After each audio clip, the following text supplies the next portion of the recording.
আজ একটা important video নিয়ে চলে এসেছি তোমাদের জন্য যে 92U235 মৌলটির ইলেকট্রন সংখ্যা, প্রোটন সংখ্যা ও নিউট্রন সংখ্যা কত, কিভাবে নির্ণয় করবে। এটা তোমাদের পরীক্ষায় বহুবার আসে, প্রত্যেক পরীক্ষাতেই প্রায় ক্লাস 8, ক্লাস 9, ক্লাস 10 যে কোনো চাকরির পরীক্ষাতেও আসে। কিভাবে করবে? প্রথমে ইউ পরমাণু ক্রমাঙ্ক, এই যে ইউ মৌলটার পরমাণু ক্রমাঙ্ক কোনটা, মনে রাখবে যে এই নিচে যে সংখ্যাটা দেওয়া থাকে না, এই সংখ্যাটাকে বলা হয় পরমাণু ক্রমাঙ্ক। অর্থাৎ ইউ মৌলের পরমাণু ক্রমাঙ্ক কত? 92।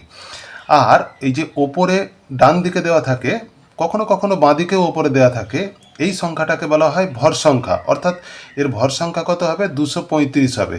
তাহলে দেখলাম আমরা ইউরেনিয়াম, এটা ইউরেনিয়াম মৌল, ইউরেনিয়াম মৌলের পরমাণু ক্রমাঙ্ক পেয়ে গেলাম আমরা 92, আর ভর সংখ্যা পেয়ে গেলাম 235।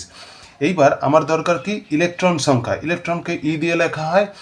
ইলেকট্রন সংখ্যা হচ্ছে যে, মনে রাখবে যেটা পরমাণু ক্রমাঙ্ক সেটাই হচ্ছে ইলেকট্রন সংখ্যা, অর্থাৎ এর ইলেকট্রন সংখ্যা হচ্ছে 92। আবার প্রোটন সংখ্যা কত? না, প্রোটন সংখ্যাও হবে 92, যেটাই ইলেকট্রন সংখ্যা সেটাই হচ্ছে যে প্রোটন সংখ্যা। আর নিউট্রন সংখ্যা কত?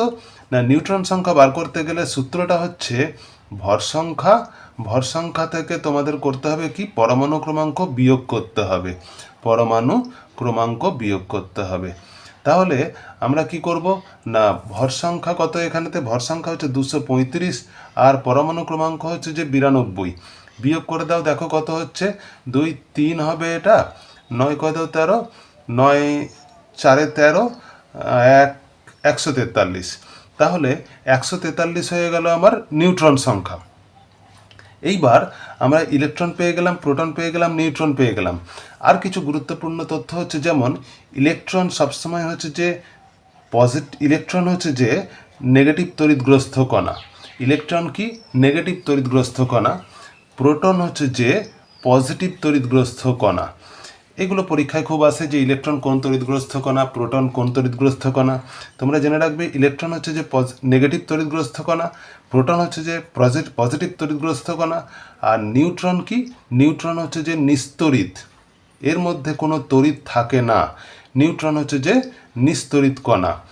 এইগুলো এক একটা ইম্পর্টেন্ট প্রশ্ন, তাহলে তোমরা করতে পারবে। যেমন এইবার 17Cl35, এই অর্থাৎ ক্লোরিন পরমাণু, এর ইলেকট্রন সংখ্যা কত, প্রোটন সংখ্যা কত, আর যদি নিউট্রন সংখ্যা কত বার করতে দেয়, তাহলে কি করবে তোমরা? এই ইলেকট্রন সংখ্যা, প্রোটন সংখ্যা এবং নিউট্রন সংখ্যা তোমরা কমেন্ট বক্সে জানাও। আর তোমাদেরকে আরেকটা ইনফরমেশান দিয়ে দিই, খুব গুরুত্বপূর্ণ, যেমন হচ্ছে যে যেটা হচ্ছে যে আইসোটোপ বলি আমরা। আইসোটোপ, আইসোটোপ মানে কি? আইসোটোপ বা এটাকে আমরা সমস্থানিকও বলে থাকি। কি বলে থাকি? সমস্থানিক। আইসোটোপ বা সমস্থানিক কি? যেমন 17Cl35, 17Cl35, আর হচ্ছে যে যদি বলি 17Cl38, তাহলে দেখো এর পরমাণু ক্রমাঙ্ক কত? 17। এরও পরমাণু ক্রমাঙ্ক কত? 17। তাহলে যাদের পরমাণু ক্রমাঙ্ক একই তাদেরকে আমরা বলি আইসোটোপ, কিন্তু ভর সংখ্যা দেখো আলাদা হয়ে গেছে। 17Cl35 ভর সংখ্যা এর 35, এর ভর সংখ্যা 38। তাহলে পরমাণু ক্রমাঙ্ক পেলাম একই, কিন্তু ভর সংখ্যা পেলাম আলাদা।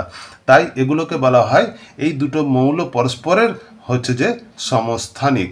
অর্থাৎ যে সমস্ত মৌলের পরমাণু ক্রমাঙ্ক একই, একই মৌলের দুটি পরমাণু, যাদের পরমাণু ক্রমাঙ্ক একই কিন্তু ভর সংখ্যা আলাদা, তাদেরকে বলা হয় সমস্থানিক বা আইসোটোপ।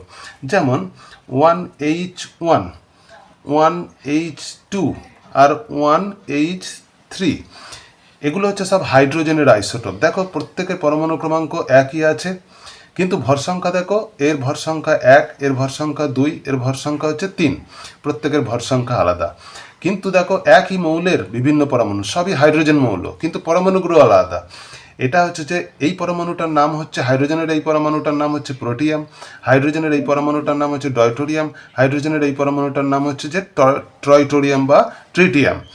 তো এই যে প্রোটিয়াম, ডয়টোরিয়াম আর ট্রাইটোরিয়াম, এই তিনটে পরমাণু, এদের পরমাণু ক্রমাঙ্ক একই হলো, কিন্তু ভর সংখ্যা সব আলাদা হয়ে গেল। তাই এগুলো হয়ে গেল পরস্পরের সমস্থানিক। নামগুলো লিখে দিচ্ছি। এটার নাম হচ্ছে যে প্রোটিয়াম, হাইড্রোজেনের এই মৌলের পরমাণুটার নাম হচ্ছে ডয়টোরিয়াম, ডয়টোরিয়াম, আর এই পরমাণুটার নাম হচ্ছে ট্রাইটেরিয়াম।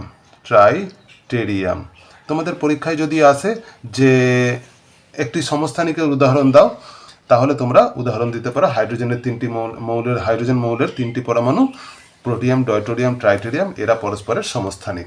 পরের ভিডিওতে তোমাদের আরও ইনফরমেশন দিয়ে দেবো।